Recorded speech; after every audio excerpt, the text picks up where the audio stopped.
Okay, on this section, we're going to talk about Darwin presents his case. So we talked about his research and his trip on the Beagle and all the things that he learned, and now he's put it all together and he's presenting his case.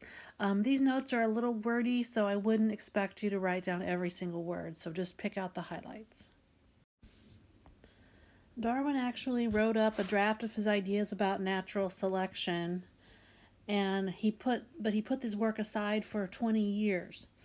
The reason he did that, he knew his theory was a radical one, and he wanted to have as much evidence as he could to support his ideas.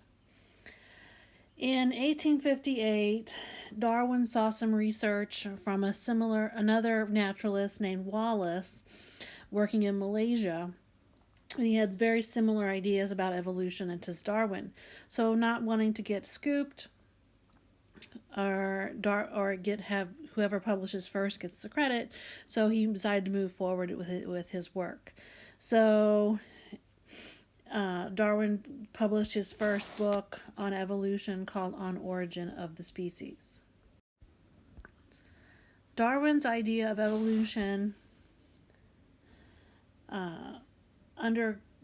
is by natural selection. And so what does that mean, natural selection? Natural selection means we have a situation where more individuals are born than can survive. So there is a struggle for existence. There is natural heritable variation.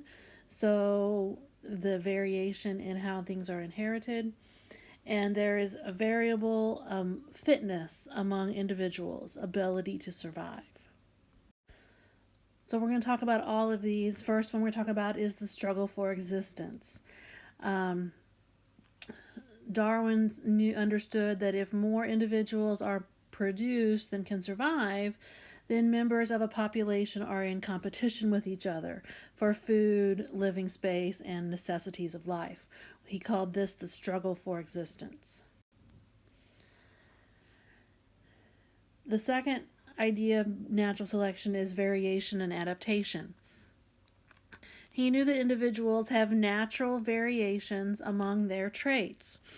So what he said was that some of these variants are better suited to life in that environment than others. So he called these adaptations, a heritable characteristic that increases an organism's ability to survive and reproduce. So it has to be heritable, meaning it has to be able to be inherited from your parents in order for it to be called an adaptation.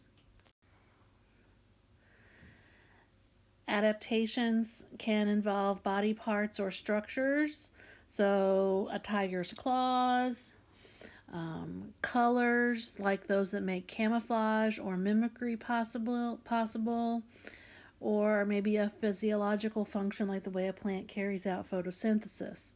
So all of these are inherited traits that can make you better suited to the environment.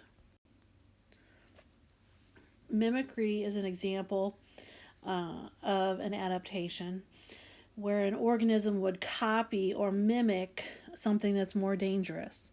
The eastern coral snake and the scarlet king snake look very much alike. The scarlet king snake is not venomous, and so it is avoided by predators that of the eastern coral snake because they know the eastern coral snake is venomous. Camouflage is another example of an adaptation.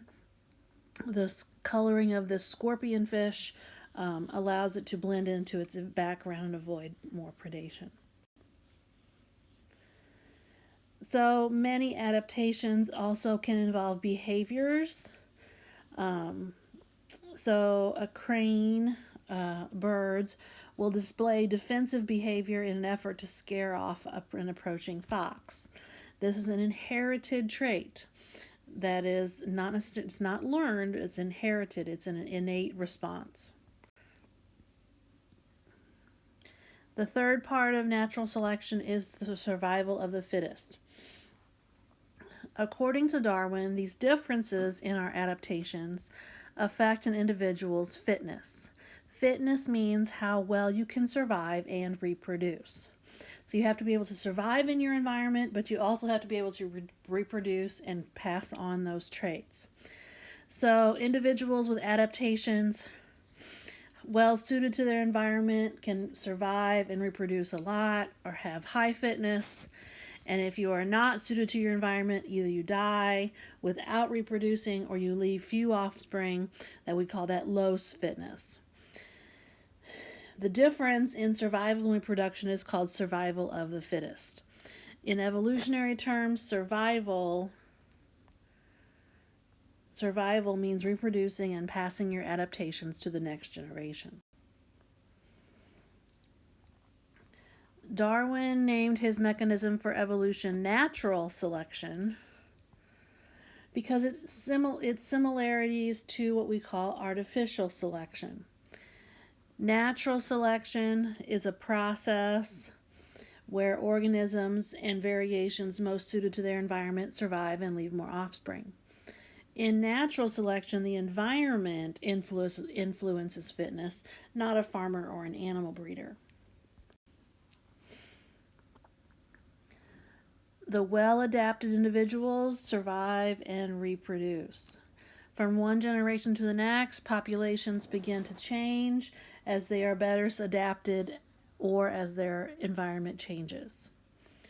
Natural selection acts only on inherited traits because these are the only characteristics that parents can pass on to offspring. So it only works on inherited traits. Here's an example of natural selection. This hypothetical population of grasshoppers would maybe change over time. Grasshoppers, it says, can lay more than 200 eggs at a time.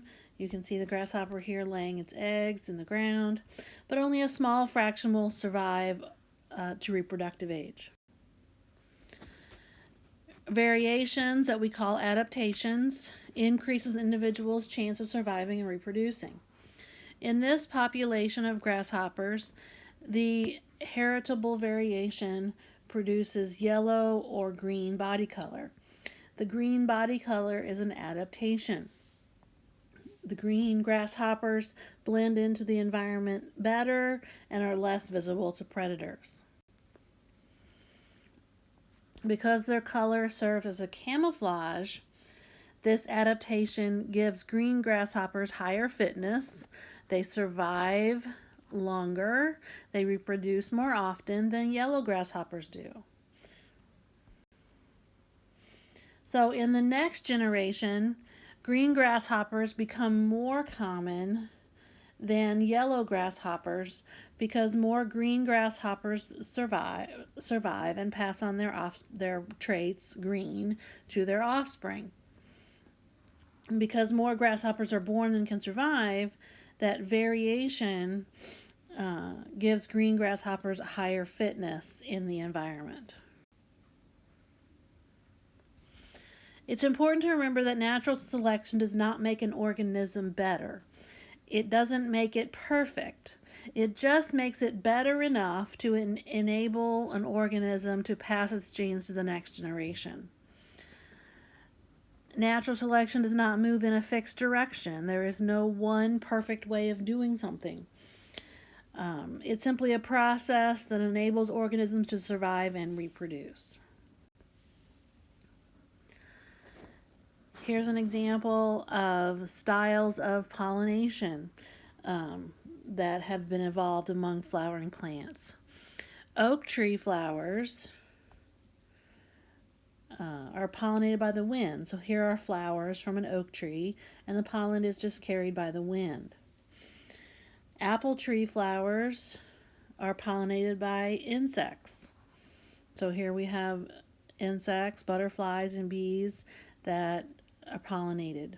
Both kinds of pollination work well enough for these plants to survive and reproduce in their environment. If local environmental conditions change, some traits that were once adaptive or once beneficial may no longer be useful, and other traits may become adaptive or beneficial. If environmental conditions change faster than a species can adapt, the species may become extinct. So, what does Darwin's mechanism for evolution suggest about living and extinct species? According to Darwin, the principle of common descent, all species, both living and extinct, are descended from ancient common ancestors.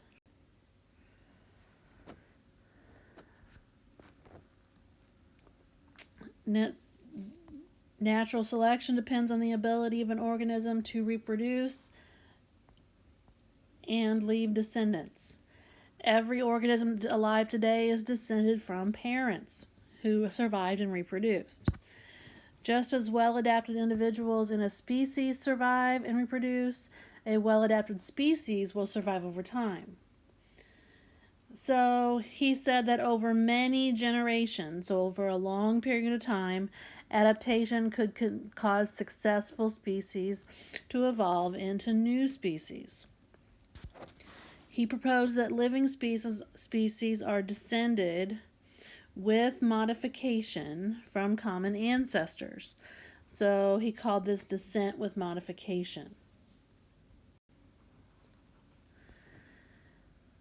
This aspect of Darwin's theory implies that life has been on Earth for a very long time, enough time for all this descent with modification to occur. Hutton and Lyell were two more scientists we talked earlier about that they talked about deep time, and that's enough time, would be enough time for natural selection to occur.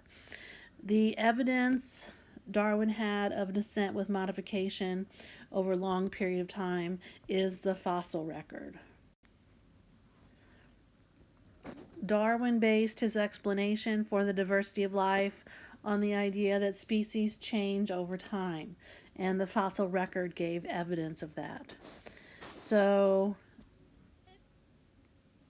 this is a sketch from one of Darwin's notebooks with what we call an evolutionary tree. Shows how descent with modification could produce the diversity of life. So it's almost like a tree of life. We start with the trunk and then it branches off in that way.